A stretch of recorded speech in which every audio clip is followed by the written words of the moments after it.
နဲ့မင်းရဲ့ကြောင်းတွေတွေ့မိနေစုံစမ်းမဲ့ငါရဲ့တွေဖြန့်ချနေလေ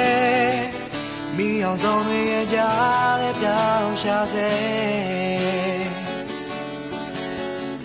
နေမလို့ချင်တော့ရင်